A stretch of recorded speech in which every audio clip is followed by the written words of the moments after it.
So what do you think has been driving the selling, the key factor this week? So if one could measure our client inquiry and incoming questions from our franchise, far and above at the top of the list is, of course, concerns around the virus. And I think we find investors and traders, they're used to confronting earnings volatility. They're used to confronting economic volatility, perhaps used to confronting some element of political volatility. Biological volatility is a very different variable. And so the questions of not only the human element, but really what is the knock-on impact to global growth is the answer our clients have been searching for. If you look at the trade flow as well, how would you classify the bulk of who the seller is? We were discussing this earlier. Is it retail investors, mutual funds, hedge funds, automatic traders? Very good question. So take a quick step back. It's been a remarkable run for asset markets for the past 11 years, certainly for the past 5 years. Just look at 2019.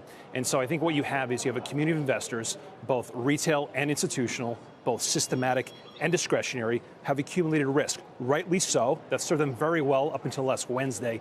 Now you're feeling a pinch. Now you're feeling, as Mike pointed out, the fastest 10% correction on record. So we're seeing bits of risk transfer and hedging, I'd say, from all corners of our franchise. Not one cohort sticks out really significantly from the rest. Is it the type of fear levels now that have reached such a fever pitch that you might look for a bottom?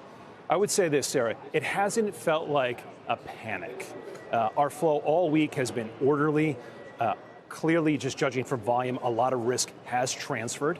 I would say the tone of the trading floor has been measured. Markets have functioned well. The financing market, the credit market, the equity market. Nothing dysfunctional, no true dislocation. So do I feel like we've seen the kind of capitulation that may mark the dead low? Not necessarily. We may not see that. And to that point, the liquidity has remained pretty good throughout, i.e. this is not like 2008? The word choice I would use is functional, yes, and so as very distinct from 2008. 2008, fundamentally, as Mike pointed out, really was centered in a credit crisis. To this point, that's not what we're confronting.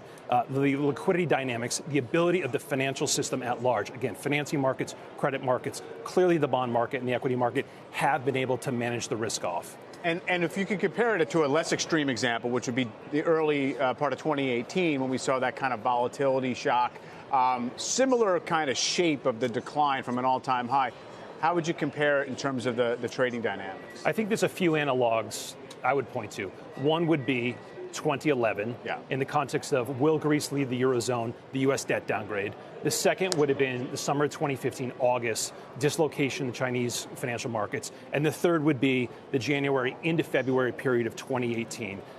They all feel really challenging when you're going through them. I think for us, the biggest judgment is always, number one, the Fed, and number two, the durability of U.S. growth. And so when the Fed is acting, we expect them to cut 3 times in the next 3 months. And when you can continue to believe in the durability of U.S. growth, then we think the big dynamics in the game are still good enough. And as we know, in the absence of recession, you typically do not confront bear markets. Not all the time. 2018 was a counterexample. But typically, the history book is on your side in the absence of the recession. And so that's why this episode looks much more like those 3 episodes than 2008. Tony, thanks for joining us. Thanks for having me. Thank you.